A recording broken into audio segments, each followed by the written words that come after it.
おかしいよな。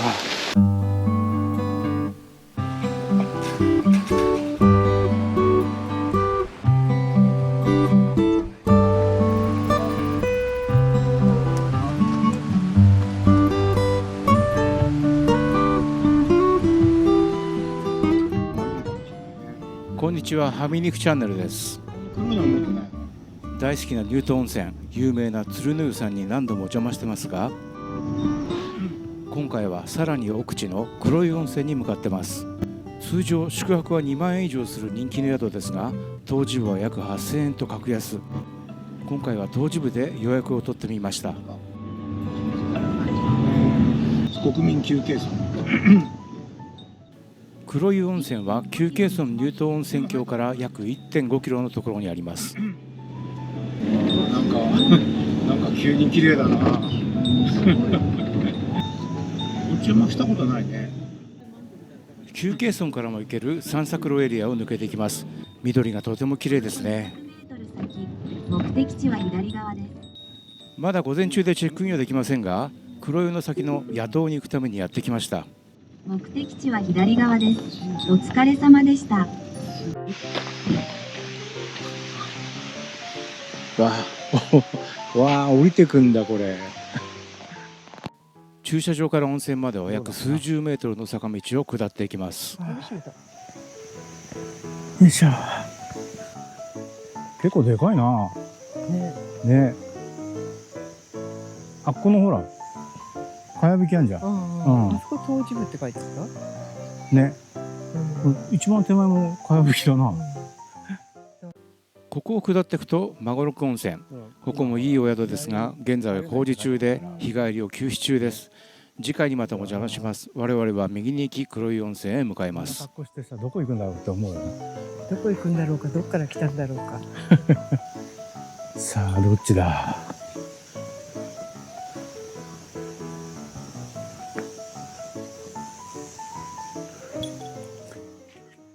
ここがフロントと売店喫茶、チェックインをするところです。源泉の方に行くんだから。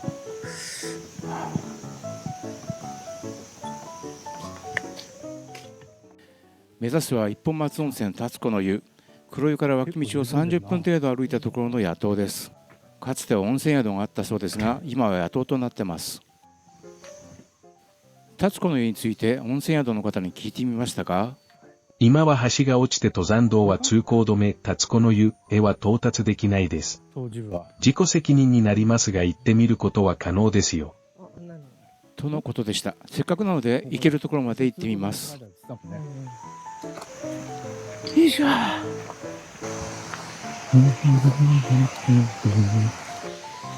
やっぱ歩くとちょっと暑いね。振り返ると黒湯温泉男性用露天風呂の裏手です。なんかすごいね。はこっちにあるやつだよね。そうか。この花。なんかシュルシュル音がしてます。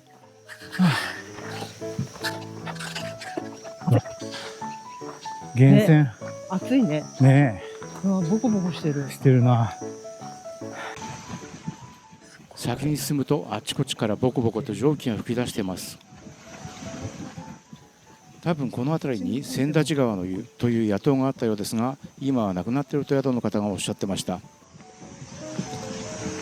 すごい。ここは乳頭山への登山道ですが、今は通行止めなので整備されておらず、草が生え放題です。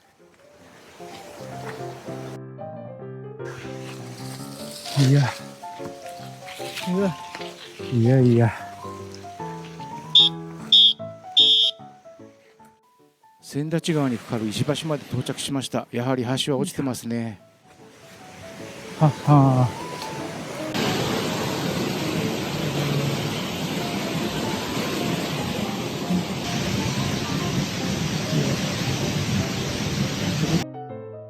行けそうじゃないよね。でそうだな。渡ってもあそこからでしょ、登るのは。あっちでしょ。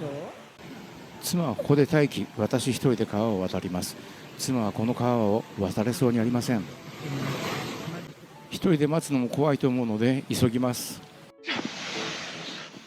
一人で行く橋の向こうの道、雲が怖くて電子ホイッスルを連射してます。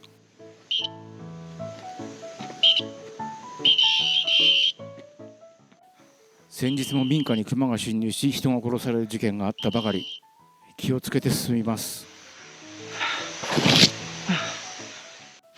通行止め中とはいえ、こんなに道が見えなくなってしまうものなのかと驚きました。気がつくと足元が30センチ幅しかない場所だったり、方向が全くわからなかったり、もうどこが登山道なのかわからなくなってきました。これかな。おかしいわ。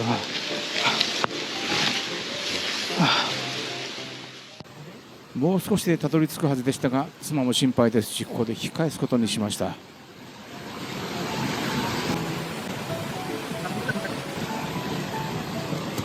草でほら、草が追い飛ばされちゃってさ、あ道がもう見えない。あ、そっか。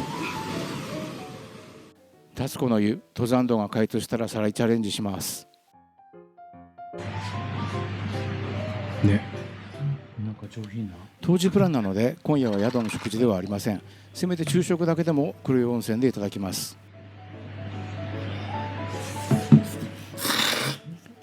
なかなかのお味、美味しかったです。妻は稲庭うどんを注文。秋田だったらこちらの方が正解だったかも。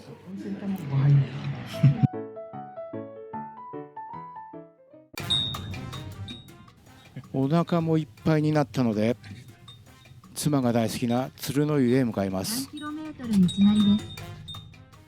妻のお気に入り鶴の湯へはすでに2回宿泊しています。巡りが乗ってんな。前回は昨年の12月、雪景色の鶴の湯は最高でした。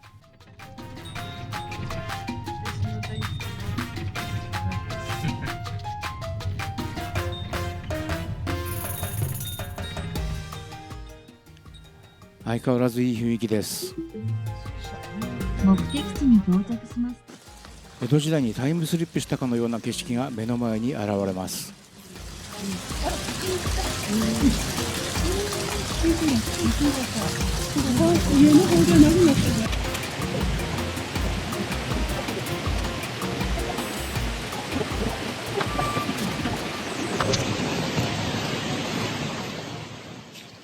午後2時を過ぎたのでチェックインできます。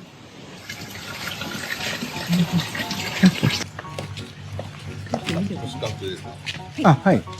ありがとうございます。あ、ラムネあそこに冷えてんじゃん。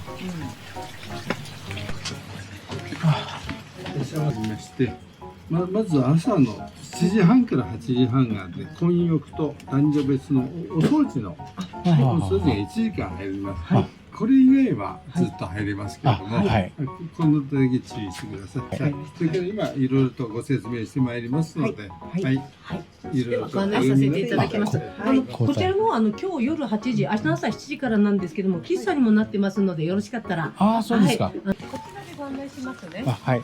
今ここです。今さっき言った喫茶のところです。この角、すぐそこの角を曲がると混浴の内風呂、露天風呂、こちらの源泉になります。で、湯あみとかバスタオルはちょっと湯船の中には入れられませんのでお願いします。それからここに提灯ございます。宿泊棟がこちらになるんですよ。で、提灯がございまして、提灯の影に見えるのがこちらです。茅屋根。坂道になっているので坂道を降りて右手に降りますと男女別の内風呂、露天風呂、こちらの源泉行きます。なのでこう2種類あるのでよろしかったら両方別なんだね。で、旅館棟の方々が6時か6時半のお食事なので、その間だとちょっとこうゆっくり入れるかも。今日ちょっといっぱいなので、よろしかったら、どうぞ。おタバコとかってお吸いになりますか？あ、私吸います。そうしましたら、今ここに宿泊なんですよ。一番こっちが端っこになるんですけども、ここ右手に降りないでこのままずっとこう作業用道路あるので行くとこの顔出しパネルあるんですけど、この横に喫煙所、こちらで中でも外でもできますので、そちらでお願いします。はい。で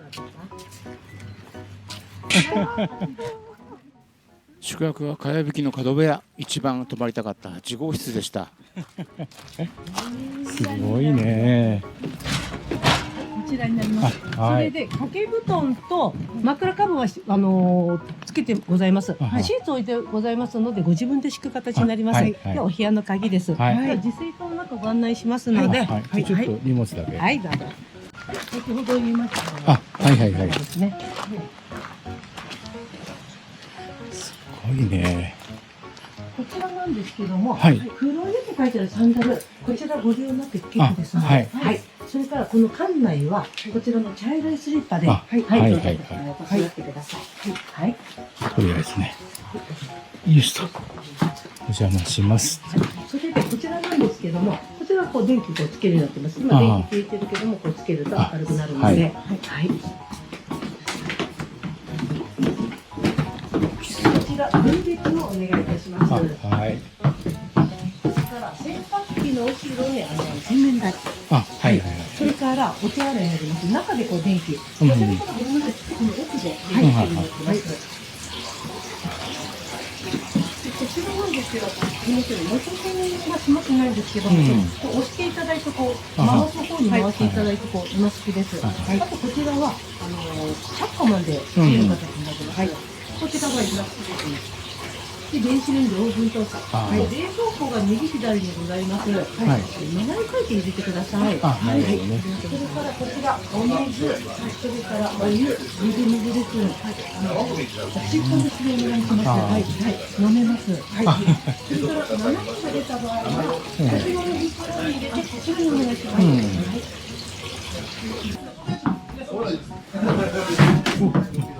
はい。では大丈夫でしょうか。はいはい、ありがとうございます。では、お手ください。ありがとうございました。お願いします。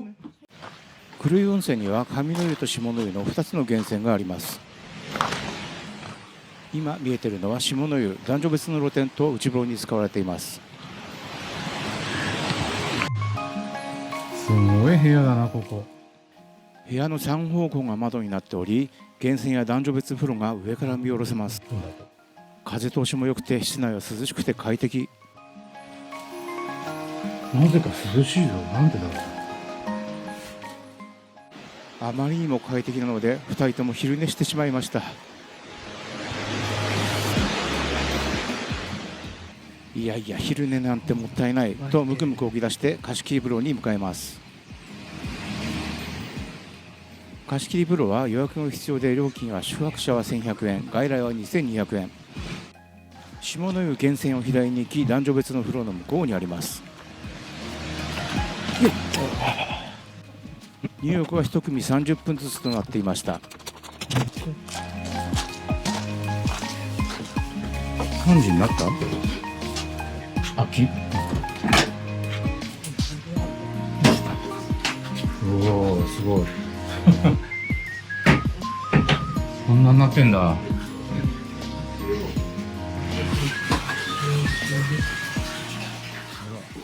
ここの源泉は下の湯かと思えばまた別の源泉から引いているとのこと。貸し切り風呂だけが別の源泉を使用しているそうです。自家製がある。温度は40度くらい、ゆっくりと疲れる温度、酸味のある柔らかいお湯でした。高いのかな。すごい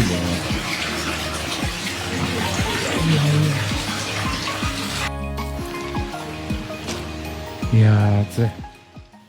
体がポカポカです。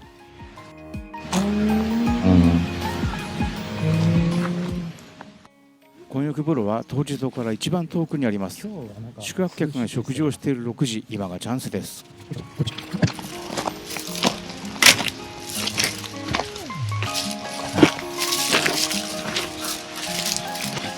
っと見てくるね。夕食の時間なので他のお客さんはいません。開放感抜群の露天風呂、混浴で女性専用時間もありません。いいなぁ。だってそういうふうに、今みたいにゆうちゃんみたいに誰か来たらどうすんのよ。誰か来たら。だってさ、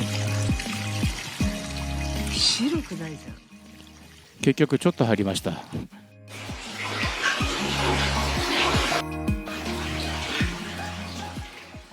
内風呂も露天と同じ源泉、露天よりも少し温度が高いように思いました。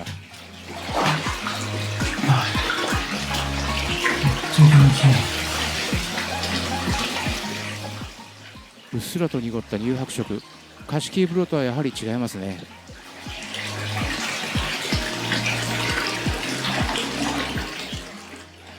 長くゆっくり浸かりたくなるいいお湯でした。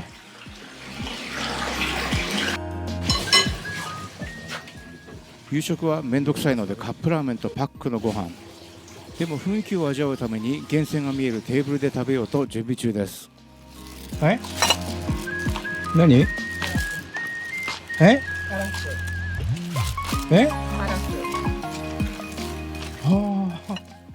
目を離した隙にパックのご飯がカラスに食べられてしまったようです。これやめとくか。やだもんね。そうだな。もう一個チンするから。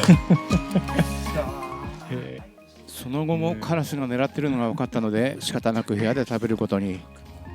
カップラーメンでも優雅に外でと思ったんだけど。あれ。うるさいよ。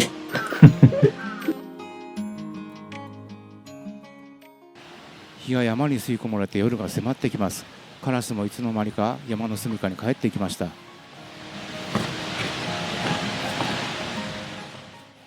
男女別の風呂に行く客も夕食後はほとんどいらっしゃらないようで、当時との前を通る人はいません。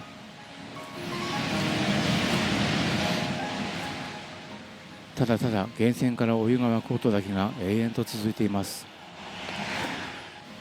向こうに見える別荘も宿泊可能とか、あちらはさらに静かでしょうね。黒い温泉って素敵です。こんなにゆっくりした気分になれる場所は他にはありません。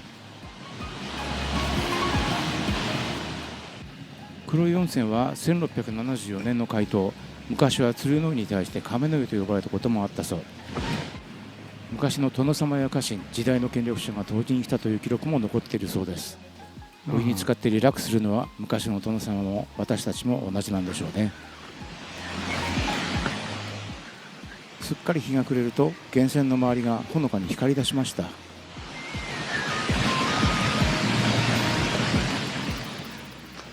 カラスもいなくなったので、せめて乾杯だけでも外のテーブルで。夜8時まで開いている売店でお酒を購入。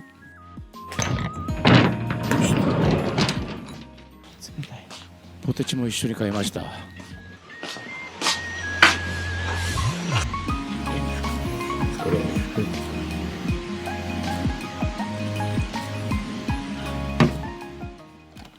カップラー、日本酒、ポテチ。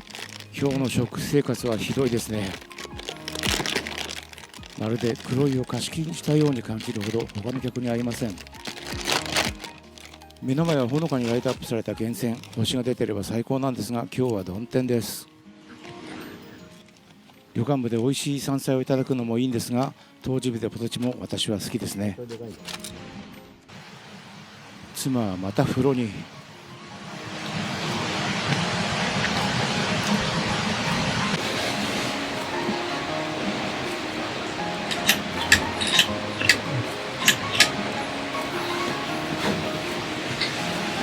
出してないの。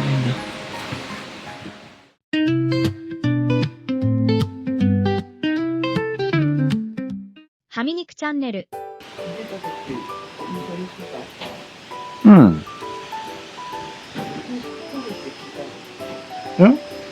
目覚めたばっかり。今がね。涼しいですよ。いやー、昨日涼しかったですね。結構涼しい。ああ。いつもは20何度ありますけど、今日何度でした？今日は18度。ちょっと夜なんか上がってると寒いくらいですね。うん、そう。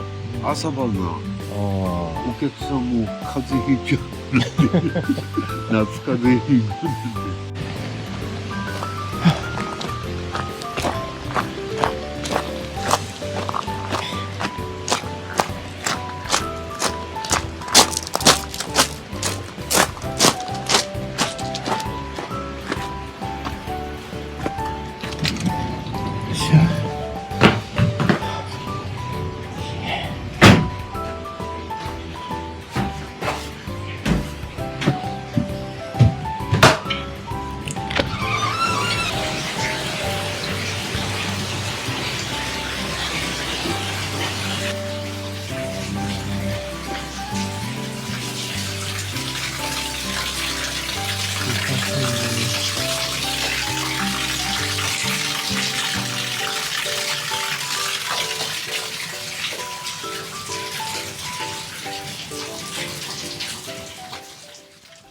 外は昨日通った登山道ですね。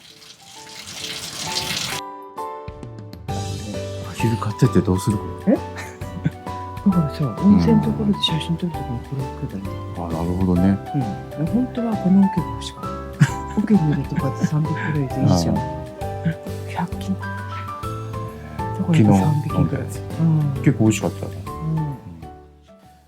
朝ごはんもないので喫茶で何か食べようとやってきましたが、甘酒来ないこれ大丈夫だよ。いつか私はババヘラアイス、 3匹買おうかと思ったけど。妻は甘酒。はい、ありがとうございます。今回はどこまでも食生活が不健康ですね。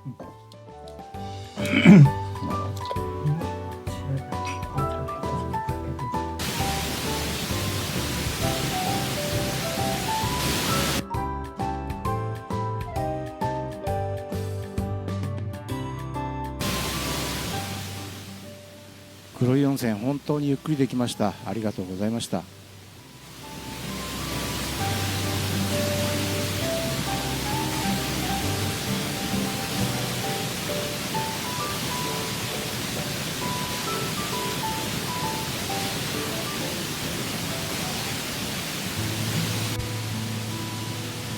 社長さんとは帰り道、やたらと天空のブランコという看板が気になってやってきました。そうそう。偶然ここの社長さんにお会いして誘っていただいたので挑戦してみます。ありがとうございます。今日ね、田沢湖畔で田沢湖祭りやります。あ、そうなんですか。はいへえ。なんで本当だ。ジジかあれ。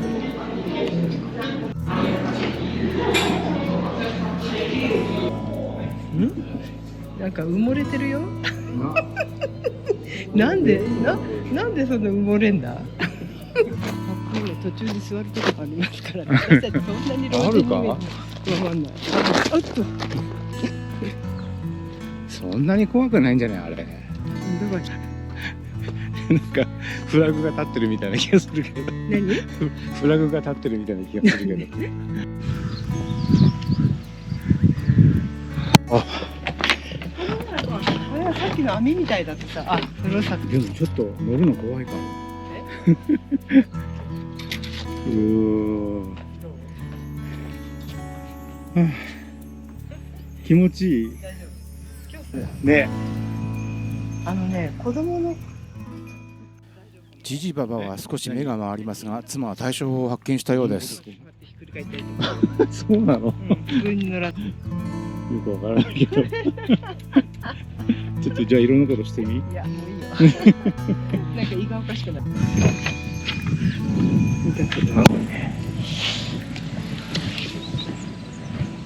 やっぱ良かったね。じゃあ黒いも暑かったかもね。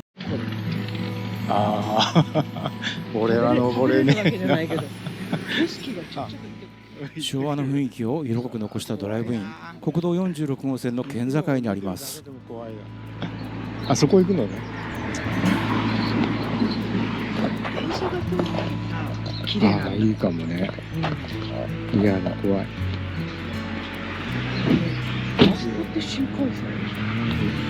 どうだろう、そうかもしれないね。窓際の席からは絶景が望むことができます。すごいな。じゃあ2週間で何する？昔懐かしい占いの機械。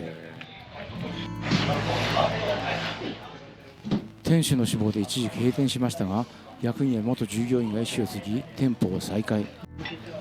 名物のおでんも引き継いで昭和41年から今まで愛され続けています。秋田新幹線が窓から見えました。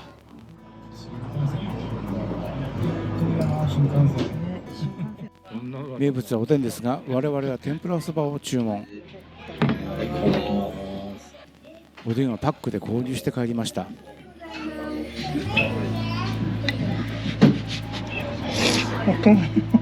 赤い。稲庭うどんも。見ないよこのタイプ。ねえ。昔国鉄の全部こんな感じだったのにね。いや、ありがとうございました。ごちそうさまです。お疲れ様でした。またよろしくください。ありがとうございます。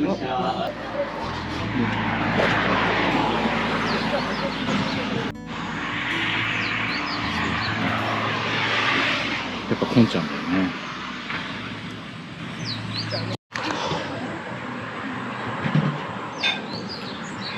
こうやって見るとかっこいいよな。